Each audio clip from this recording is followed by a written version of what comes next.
Sometimes I think, Gladys, Mr. Fruit isn't really a waiter at all. But he's just doing it because of some woman.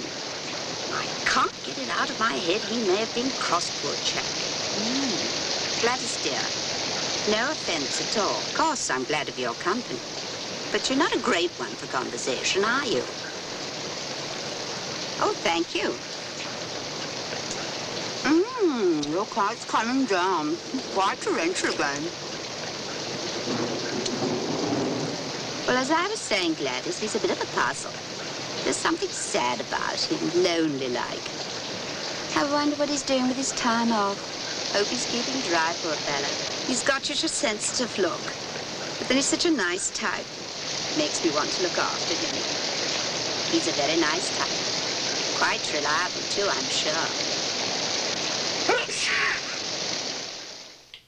I was able to overhear scattered sentences which Mrs. Morgan addressed to her friend Gladys. It appeared that Mrs. Morgan was discussing men, and one man in particular, for whom she obviously feels a decided affection. But it looks uncommonly as though we've struck oil, Captain. Oil? Well, there appears to be another man. This detective fellow seems to know more about my private life than I do myself. That is the point of a private detective, Captain. By Jove, he's right. There is another man. That explains everything. What? Well, you said yourself you couldn't understand why any woman should want to leave me. Now we know. No, what? This seducer.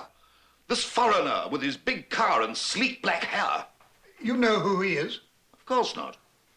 Yes, well... He's the missing link.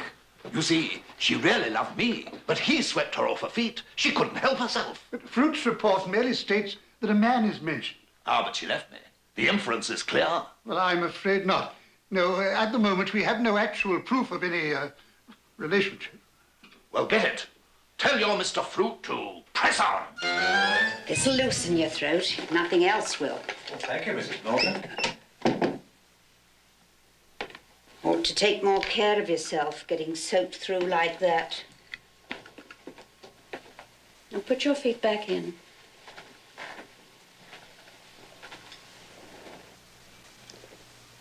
Thank you. We saw you the other evening, Gladys and I. Did you? At the cinema. We waved, but you didn't notice. Enjoy your time off, did you? Not especially. On the pier, were you? Part of the time. Ever such nasty weather, wasn't it?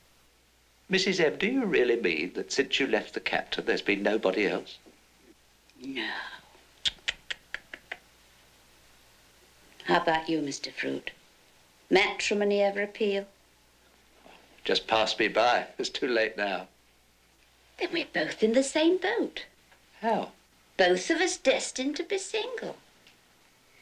Well, I must get back. I've got my table to lay. Well, I'll dry my feet off and come and give you a hand. Don't you dream of it. You're not fit to work. I can manage.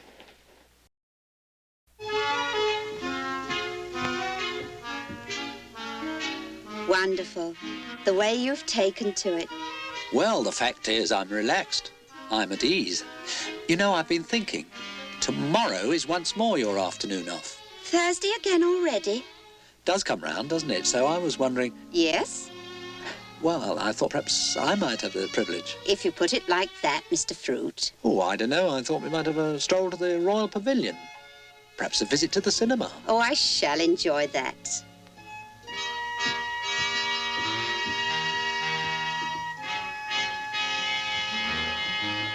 Gentleman 17 wants his order taken.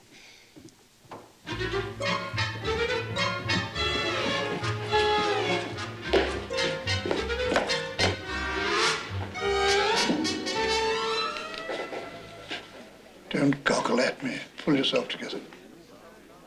We can't talk here, sir. Oh, yes, we can. Now behave as if I'm ordering lunch. Yes, sir. Cream of celery, sir? That last report of yours, you referred to the defendant as beautiful. Most unconventional. Steamed cods? Time is money, and you're wasting enough of both. I expect results. I expect tangible facts to emerge. Jam roll and coffee, sir? Please understand, within a week, I want a full report of her carryings on. Otherwise, you may consider yourself off the case. Now take my order. Scotch broth, fried plaice and chips.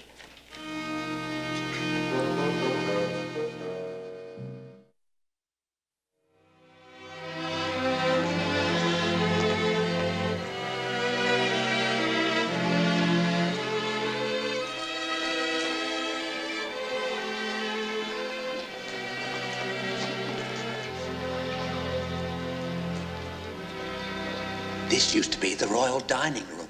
Fancy having to keep the meals hot for all those people. What a gorgeous chandelier. I just don't fit into the pattern of family life. Whatever do you mean? Well, you'd find it hard to understand, but... Yes? Well, what I'm trying to do, I hope will leave you free for when... When? When the right man comes along, as he must. After you've gone, can I send you a postcard? A rough sea at Brighton? Well, thank you. Yes, I should like that. To tell you the truth, Yes, Mr. Fruit. glad it was me you went out with this afternoon. I wouldn't have liked it to have been anyone else. Not today. Well, I suppose we'd better be going, or we'll be late for the cinema. Do you like films about love, Mr. Brute? Frankly, I prefer detection. Till now. Oh, mystery, you mean? One could call it that, yeah.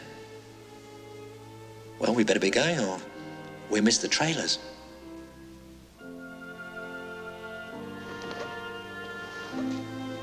Do you suppose the prince ever ate his dinner here alone? Not if the princess had to walk all that way with the plates on her arm.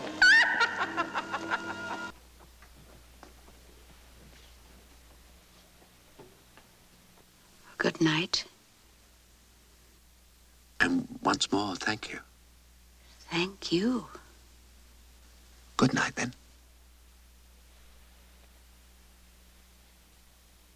You know what you said about love and conquering the obstacles? Well, I mean, you want to take courage in both hands. Shh. Gladys's room. Yes, but I mean, you know, if you feel you're in the grip of forces that are sweeping you away, you don't want to resist them. You don't want to try to resist them. Oh, Mr. Fruit.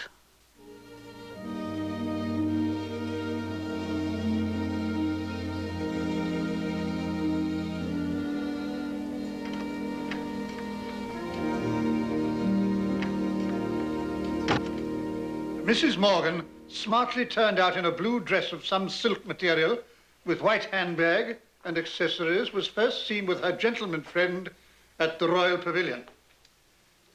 Later they repaired to a cinema where they watched a film entitled Lovers and Strangers. Disgusting. Huh? Oh. And the evening terminated with the gentleman in question, a distinguished-looking middle-aged man of professional appearance, escorting Mrs. Morgan back to the hotel and upstairs to her room. They were seen to kiss. He didn't emerge from the hotel until the following morning. Well, there's your case, Captain Morgan. By Jove, I'd like to get my hands on the boulder. It's irrefutable evidence. If you want your divorce, all we have to do is to prepare the petition. Name of Morgan? Yes? This is for you. Oh, thank you. Good morning. Good morning. What's this? A circular or something? It's a petition for divorce. On Thursday, the 12th of September, at the Queen's Hotel, Brighton, with a man whose name and identity are unknown, she did... I don't understand unknown. What unknown? What does it mean? I feel ashamed. Very ashamed. Mr. Fruit, what was that other business you said you did? I'm a private detective. So you're responsible for me getting this. I was employed by your husband to keep an eye on you. But you know it isn't true. You were there all the time. I'm afraid I based my report to the lawyer on our little trip out the other afternoon. And I took some liberties with the truth. It was... Was what? Well, it was wishful thinking. Oh, I shouldn't have done it. I'll say it's a lie. You've been so good to me, Mrs. Morgan. I'll put it right, I promise you.